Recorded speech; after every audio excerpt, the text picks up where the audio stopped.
நாமெல்லாம் பரீட்சை எழுத ஆட்டோ, கார் இல்லனா பஸ்ல போயிருப்போம். ஆனா மகாராஷ்டிராவில் கல்லூரி மாணவர் ஒருவர் வித்தியாசமான முறையில பரீட்சை எழுத போன சம்பவம் நடந்திருக்கு. கோலாப்பூரை சேர்ந்த கல்லூரி மாணவரான சமத் மகண்டே என்பவர் பிகாம் படித்து வருகிறார். மலைப்பகுதியில் வசித்து வரும் அவர் கல்லூரிக்கு போகணும் அப்படின்னா 15 கிலோமீட்டர் பயணிக்கணும். இப்படியான சூழல்ல தேர்வு தேதியில அவர் பகுதியில கடுமையான டிராபிக் ஜாம் ஏற்பட்டிருக்கு.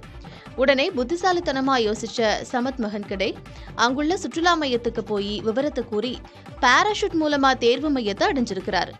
கடந்த டிசம்பர் மாதம் நடந்த இந்த சம்பவத்தோட வீடியோ காட்சிகள் இப்போ வைரலாகி வருது. வாணியம்பாடியில் 100க்கும் அதிகமான ஆடுகளை திருடி சந்தையில் விற்று வந்த தம்பதியை பொதுமக்களே சாமர்த்தியமாக சுற்றி வளைத்து பிடித்துள்ளனர். வாணியம்பாடி ஜீவா நகர், நேதாஜி நகர் உள்ளிட்ட பகுதி மக்கள் வளர்த்து வந்த ஆடுகள் அடுத்தடுத்து காணாமல் போயின. இதுகுறித்து நகர காவல்துறையில் புகார் அளித்தும் விசாரணையில் எந்த முன்னேற்றமும் இல்லாததால் ஆடு திருடர்களை பிடிக்க மக்களே முனைப்பு காட்டினர். ஆடுகளை பறிகொடுத்த ஜீவா நகர் மக்கள் குழுவாக இணைந்து ஆட்டுச்சந்தைகளுக்கு சென்று தங்கள் ஆடுகள் விற்பனைக்கு வந்துள்ளதா என கண்காணித்தனர். அந்த வகையில் கேவி குப்பம் ஆட்டுச்சந்தையில் காத்திருந்த போது ஆட்டோவில் வந்த ஒரு தம்பதி ஆடுகளை விற்க தொடங்கினர். அவை தங்கள் ஆடுகள் என்பதை உறுதி செய்த அவர்கள் அந்த தம்பதியை அவர்களது ஆட்டோவிலேயே ஜீவா நகருக்கு கொண்டு வந்தனர். இதை அறிந்து வந்த காவல்துறையினர் அந்த தம்பதியை கைது செய்தனர். விசாரணையில் அவர்கள் வேலூர் அடுக்கம்பாறையை சேர்ந்த சபரி நிஷா என்பதும் கடந்த 6 மாதங்களாக ஆட்டோவில் சென்று வாணியம்பாடி சுற்றுப்பகுதிகளில் ஆடுகளை திருடி சந்தைகளில் விற்றதும் தெரியவந்தது. சென்னை டி நகரில் அமைந்துள்ள புகழ்பெற்ற ஜவுளி கடையில் ஞாயிறன்று வியாபாரம் முடிந்த நிலையில் கடையை மூடிவிட்டு ஊழியர்கள் சென்றனர். காலையில் கடையை திறந்து 4வது மாடிக்கு சென்றபோது அங்கு ஃபால் சீலிங் உடைந்து இருப்பதை கண்டு ஊழியர்கள் அதிர்ச்சி அடைந்தனர். பின்னர் 4வது மாடியில் இருந்த கல்லா பெட்டியை ஊழியர் சோதனை செய்தபோது அதிலிருந்து 9 லட்சம் ரூபாய் பணம் கொள்ளையடிக்கப்பட்டு இருந்தது. இதுகுறித்து அளிக்கப்பட்ட புகாரின் பேரில் வந்த காவல்துறையினர் அங்குள்ள சிசிடிவி காட்சிகளை ஆய்வு செய்தனர்.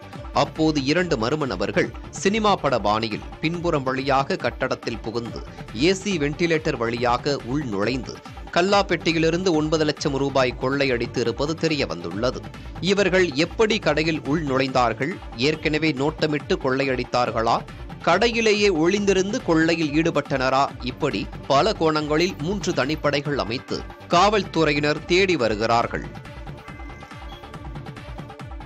நடப்பு ஐபிஎல் தொடரில் சென்னை சூப்பர் கிங்ஸ் அணிக்கு எதிரான முதல் போட்டியில் மும்பை இந்தியன்ஸ் கேப்டன் ஹர்திக் பாண்டியா விளையாட மாட்டார்.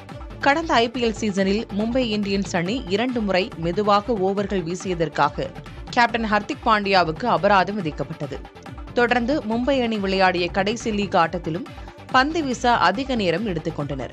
இதனால் ஐபிஎல் விதிகளின்படி 3வது முறை ஒரு அணி பந்து வீச அதிக நேரம் எடுத்துக் கொண்டதால் அணியின் கேப்டன் ஹர்திக் பாண்டியாவுக்கு 30 லட்சம் ரூபாய் அபராதமும் அடுத்த போட்டியில் விளையாட தடையும் விதிக்கப்பட்டது. இதனால் இந்த சீசனின் முதல் போட்டியில் அவர் விளையாட மாட்டார். இதனால் மும்பை அணிக்கு யார் கேப்டனாக செயல்படுவார்கள் என்ற எதிர்பார்ப்பு அதிகரித்துள்ளது. செங்கல்பட்டு மாவட்டம் மாமல்லபுரத்தில் உள்ள பெருமாள் கோயிலில் நடிகர் சிவகார்த்திகேயன் சுவாமி தரிசனம் செய்தார். 108 வைணவ திருத்தலங்களில் 63வது தலமாகிய இங்கு தனது பிறந்த நாளை முன்னிட்டு மனைவி ஆர்த்தியுடன் வந்த சிவகார்த்திகேயன் கருட பூஜை செய்து வழிபாடு நடத்தினார். கோயிலுக்கு வந்த பலரும் அவரோடு புகைப்படம் எடுத்து மகிழ்ந்தனர். அப்போது அங்கு வந்த நாடோடி பழங்குடியின பெண்களுடன் சிவகார்த்திகேயன் செல்ஃபி எடுத்துக் கொண்டார்.